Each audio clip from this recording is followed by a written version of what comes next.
नमस्ते आप सभी लोगों को। ये बाल कांड का 9वां सर्ग है। तो अथः वाल्मीकि रामायण बालकांड उसका 9वां सर्ग। तो राम आदि का जन्म एवं बाल्यकाल के विषय में हम लोग चर्चा करेंगे। पिछले अध्याय में हम लोगों ने चर्चा करी कि भाई अयोध्या नगरी कैसी थी, उसमें क्या क्या चीज़ें विशेष रूप से विराजमान थी। नगर की शोभा की चर्चा, साथ ही साथ यज्ञ के विषय में चर्चा और खीर आदि जो हम सुनते हैं जिन चीज़ों को, उन चीज़ों का वर्णन था। तो अब 9वां सर्ग है और 9वां सर्ग में है कि निवृते तु कृतौ तस्मिन् राज्या वै पृथ्वीश्वरः यथाहं पूजितास्तेन मुदिता प्रययुर्देशान्। कि यज्ञ के समाप्त होने पर बाहर से आए राजा लोग दशरथ जी द्वारा सत्कृत होकर के अपने अपने देश को लौट गए। यज्ञ के समाप्त होने पर थोड़ा सा शब्दों को हम ध्यान से देखें कि यज्ञ के समाप्त होने पर बाहर से आए राजा लोग दशरथ जी द्वारा सत्कृत होकर के अपने देश को लौट गए। यज्ञ के समाप्त होने पर सभी को लौटाया गया। कई बार हम व्यवहारिक दृष्टिकोण में देखते हैं ऐसा कि भाई कुछ लोग ऐसे होते हैं कि इधर यज्ञ चल रहा है और यज्ञ के बीच में ही कुछ लोग ऐसे होते हैं जो जलपान करना शुरू कर देते हैं, कुछ पानी पीना शुरू कर देते हैं। कुछ लोग ऐसे भी मिलते हैं जो लोग ऐसा कहते हैं कि जी हमें यज्ञ का फल नहीं मिलता है। यज्ञ की फल की प्राप्ति के लिए बहुत सारी चीज़ों का ध्यान रखना पड़ता है, जिसके अंदर यज्ञ के अंदर आप सामग्री कैसा उपयोग कर रहे हैं, यज्ञ के अंदर आप समिधा कैसा इस्तेमाल कर रहे हैं, यज्ञ के अंदर आप वस्त्र कैसा पहन करके बैठे हैं। और यज्ञ करते वक्त अगर आपका शरीर यज्ञ की कुंड के समीप में है और आपका मन कहीं और घूम रहा है तो ध्यान रखिएगा माताओं सज्जनों, आपको यज्ञ की फल की प्राप्ति नहीं होने वाली है। तो ऋषि सिंह भी अपनी पत्नी शांता सहित महाराज से विदा होकर के अपने स्थान को चले गए। दशरथ जी महाराज उन्हें पहुंचाने के लिए कुछ दूर उनके साथ आए थे, जो सिंह ऋषि थे जिनके ब्राह्मणत्व में ये यज्ञ संपन्न हुआ था। इस प्रकार यज्ञ में आए सभी महानुभावों को विदा करके दशरथ जी ने नगर में प्रवेश किया और संतानोत्पत्ति की प्रतीक्षा करते हुए वहां रहने लगे। यज्ञ समाप्ति के पश्चात 6 ऋतुएं व्यतीत होने पर 12वें मास में चैत्र की 9वीं तिथि को पुनर्वसु नक्षत्र में, जबकि 5 ग्रह सूर्य, मंगल, बृहस्पति, शुक्र और शनिश्चर अपने उच्च स्थान में स्थित थे, कर्क लग्न में तथा चंद्रमा के साथ बृहस्पति के उदय होने वाले कौशल्या जी के गर्भ से श्री राम का जन्म हुआ। यहाँ पर ध्यान देने योग्य एक बात है कि यज्ञ समाप्ति होने के पश्चात रामायण हमें क्या कह रही है। रामायण हमें आदेश दे रही है कि यज्ञ समाप्ति के पश्चात 12वें मास में चैत्र मास की 9वीं तिथि को जिस दिन पुनर्वसु नक्षत्र है उस दिन श्री राम जी का जन्म हुआ। सत्य पराक्रमी भरत केकई के गर्भ से उत्पन्न हुआ तथा सुमित्र ने लक्ष्मण और शत्रुघ्न को उत्पन्न किया। तो श्री राम जी की माता जी का नाम कौशल्या, माता केकई के गर्भ से पराक्रमी भरत का उत्पन्न हुआ और माता सुमित्रा के गर्भ से लक्ष्मण और शत्रुघ्न उत्पन्न हुए। भरत जी का जन्म पुष्य नक्षत्र और मीन लग्न में हुआ। आश्लेषा नक्षत्र और कर्क लग्न में सूर्योदय होने पर लक्ष्मण और शत्रुघ्न का जन्म हुआ। इनके जन्म के अवसर पर सामगानकर्ताओं ने मधुर गान किए, अप्सराएं नाचने लगी, उत्तम जाति के नगाड़े बजाने लगे तथा ऊपर से फूल बरसाए गए। आगे चर्चा करते। उस समय अयोध्या में एक उत्सव मनाया गया जिसमें स्त्री और पुरुषों की अपार भीड़ थी। मार्ग स्त्री पुरुषों से भरपूर था। अब सीधी सी बात है कि भाई राजा के घर में संतान उत्पत्ति हुई है, कई वर्षों से संतान उत्पन्न नहीं हो रहा था और इतने दिन के पश्चात जो है वो संतान उत्पन्न हुई है। तो सीधी सी बात है कि सभी सुख सुविधाओं का ख्याल रखा जाएगा। पूरे नगर को जो है बहुत अच्छे से सजा दिया गया है, पूरे और राजमहल को जो है बहुत अच्छे से दुल्हन के समान सजा करके और वहाँ पर खुशी मनाया जा रहा है। इस उत्सव में महाराज दशरथ ने सूत, मागध और बंदीगणों को पारितोषिक दिए तथा ब्राह्मणों को धन और सहस्र गौएं प्रदान करी। सहस्र गौएं, जो गौ है, गौ एक सामाजिक प्राणी है।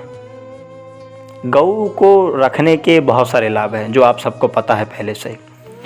तो पहले के समय में जब राजा महाराजा खुश होते थे तो खुश होने के तौर पे, पारितोषिक के तौर पे, उपहार के तौर पे गौएं दान में देते थे। जैसे आप उपनिषदों को पढ़ेंगे तो राजा जनक जी ने आचार्य ऋषि याज्ञवल्क्य को 1000 गौएं दान में दी थी। 11 दिन बीत जाने पर चारों बालकों का नामकरण संस्कार किया गया। कौशल्या के पुत्र का नाम राम और कैकेयी के पुत्र का नाम भरत रखा गया।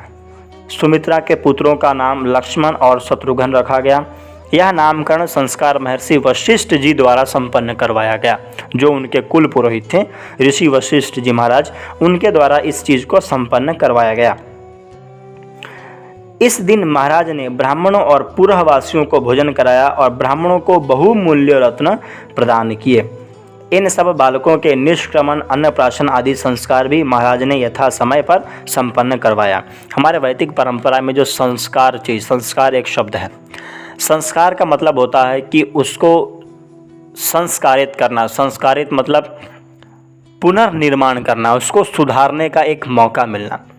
जब से बालक उत्पन्न होता है और जब तक व्यक्ति मर नहीं जाता, उसके बीच में 16 बार ऐसा परिस्थिति आता है जब आपको उसे ठीक करने का, जो गलतियां पहले हो चुकी है या जो गलतियां नहीं हुई हैं, ऐसी व्यवस्था कर दें। जरूरी नहीं है कि अगर आप बीमार हो जाएं तो बीमार होने के पश्चात ही दवा लेनी है। आप अपने आप को ऐसा बना सकते हैं कि आप बीमार ही ना होवें।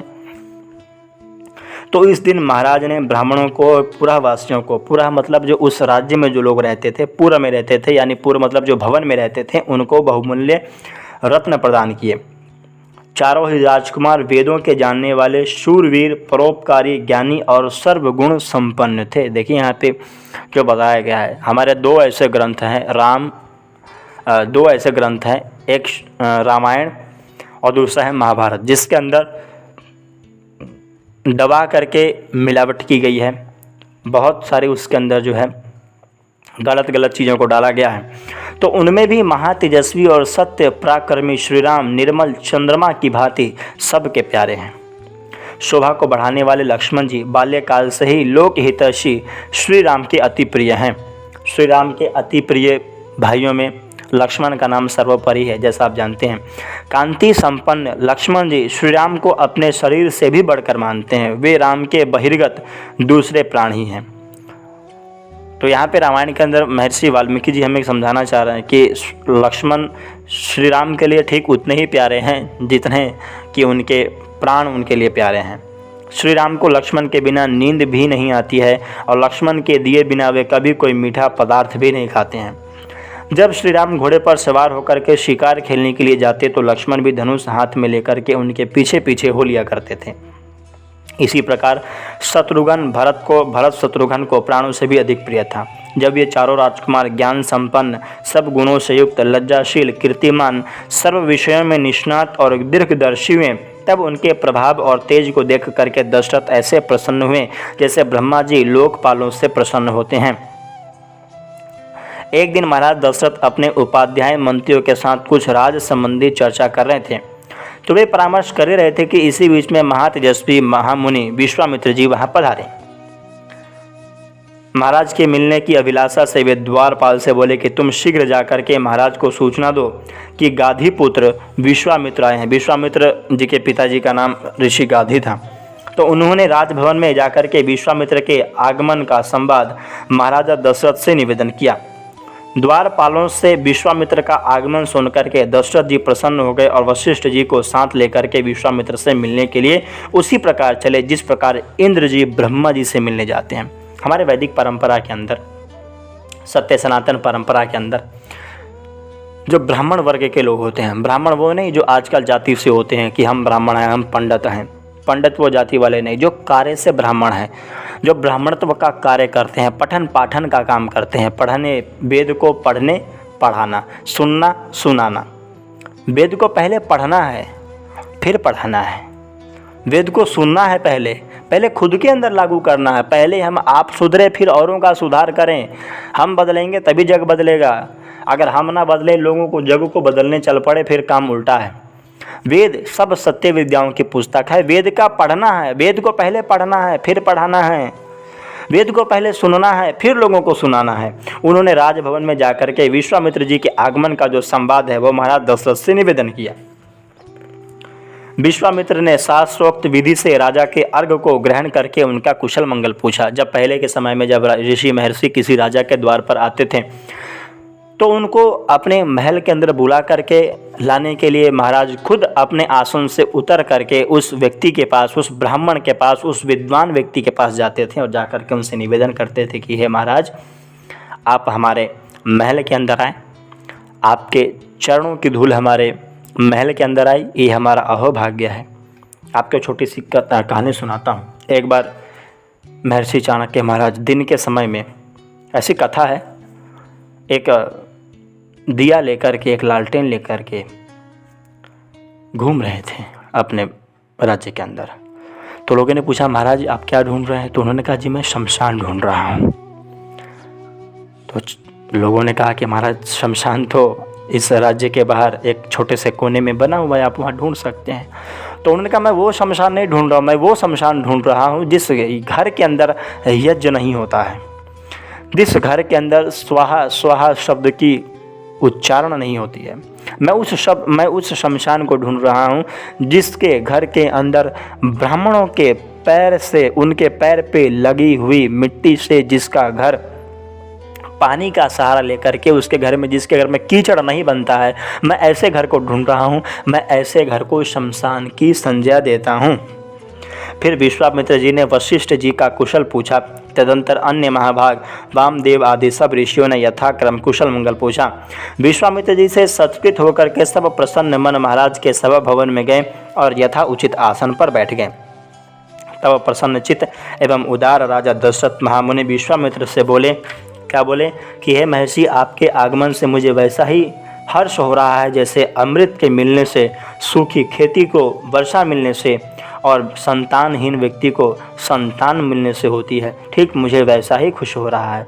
कहिए, आपके दर्शनों से आनंदित मैं आपके लिए कौन सा प्रिय कार्य कर सकता हूँ? ब्राह्मण, आप दान के पात्र हैं, मैं अहोभाग्य हूँ जो आप हमारे यहाँ पधारे। आपने अपने शुभ आगमन से मुझे मान दिया है। आज मेरा जन्म सफल हो गया, ये मेरा जीवन सुजीवन हो गया। अब आप बताइए, आप किस कार्य के लिए यहाँ पधारे हैं? मैं चाहता हूँ कि आपकी सेवा करके मैं अनुग्रहित हो जाऊँ। तो विश्वामित्र जी द्वारा राम को मांगने का यहाँ पे प्रश्न है। तो राजाओं में श्रेष्ठ दशरथ के अद्भुत और विस्तृत वचनों को सुनकर के महातेजस्वी विश्वामित्र हर्षित होकर के बोले कि हे राजाओं में श्रेष्ठ राजा दशरथ, ऐसे वचन आप जैसे इक्ष्वाकु वंशी और वशिष्ठ जी के यजमान को छोड़ करके और कौन कह सकता है? जो राम, मर्यादा पुरुषोत्तम राम का जो वंश है वो इक्ष्वाकु वंश है। अब मैं अपने हृदय की बात आपको कहता हूँ, उसके अनुसार कार्य करके आप अपनी प्रतिज्ञा को पूर्ण कीजिएगा। क्या कि हे राजा, आजकल मैं यज्ञ सिद्धि के लिए दीक्षा धारण किए हुए हूँ।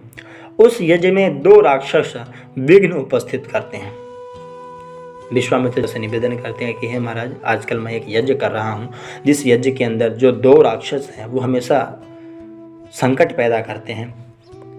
तो कृपा करके आप ऐसा कीजिए कि आप अपने शूरवीर ज्येष्ठ पुत्र श्री राम को मुझे दे दीजिए। मेरे द्वारा रक्षित श्री राम अपने दिव्य तेज से न केवल मेरे यज्ञ की रक्षा करेंगे अपितु राक्षसों को भी नष्ट कर देंगे। मैं इसके कल्याण के लिए इसे ऐसी अनेक विद्या और क्रियाएं बताऊंगा जिससे इसकी ख्याति तीनों लोकों में हो जाएगी। यदि आप संसार में अपने पुण्य और यश को स्थिर रखना चाहते हैं तो श्री राम को मुझे दे दीजिए। धर्मात्मा महातेजस्वी महामुनि विश्वामित्र ऐसी वचन बोल करके वो चुप हो गए।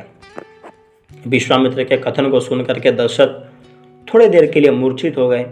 उसके पश्चात जब वो सचेत हुए, उसके पश्चात बोले कि हे महर्षि, श्री राम तो अभी 15 ही वर्ष का है। मैंने उसे किसी भी प्रकार राक्षसों के साथ लड़ने के योग्य नहीं समझता। मेरे पास जो अक्षौहिणी सेना है जिसका मैं स्वामी हूँ, इसे साथ ले जा करके मैं खुद उन राक्षसों से युद्ध करूँगा। हे महापराक्रमी शूरवीर, युद्ध विद्या में प्रवीण, वेतन भोगी योद्धा, राक्षसों से युद्ध करने में समर्थ हूँ। आप इन्हें ले जाइए, लेकिन श्री राम को आप मत लेकर के जाइए।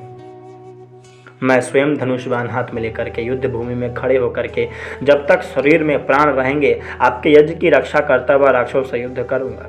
यहाँ पर जो विश्वामित्र ऋषि है वो दशरथ जी से निवेदन करते हैं कि आप हमें जो आपका जो ज्येष्ठ पुत्र श्री राम है वो आप हमें दे दीजिए। लेकिन दशरथ महाराज कहते हैं कि आप ऐसा ना करें,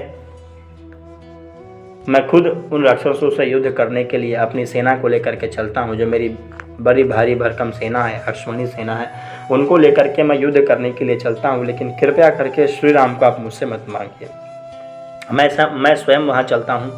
आप राम को न ले जाइए क्योंकि श्री राम अभी बालक है।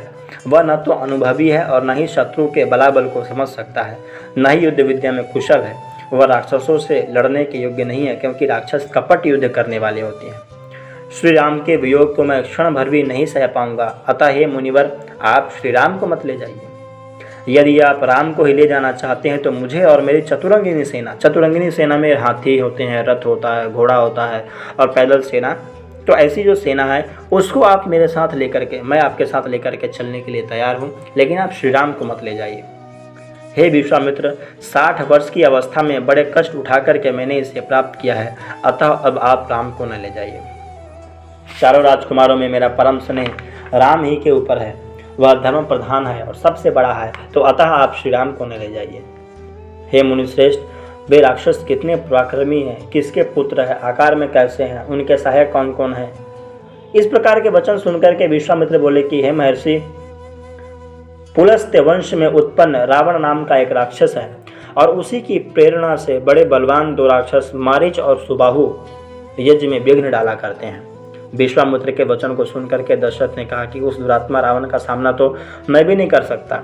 हे धर्मज, हे ब्राह्मण, आप मुझ पर और मेरे बच्चों पर कृपा करें, मैं अपने बाल पुत्र को कदापि आपको ले जाने नहीं दूंगा। तो इस प्रकार की जो कथा है वो रामायण के अंदर बाल कांड के अंदर जो 11वां सर्ग था उसके अंदर था।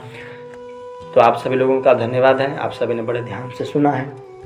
थोड़ा थोड़ा करके जो है मैं आपको बीच बीच में बताते रहेंगे जो भ्रांतियां हैं, जो समाज के अंदर कुरीतियां फैली हुई है, हमसे जो हो पाएगा, हमसे जो संभव हो पाएगा, हम उसे ज़रूर दूर करने की कोशिश करेंगे। बाकी आप सबका बहुत बहुत शुक्रिया, बहुत बहुत धन्यवाद। ओम शांति, ओम तत्सत।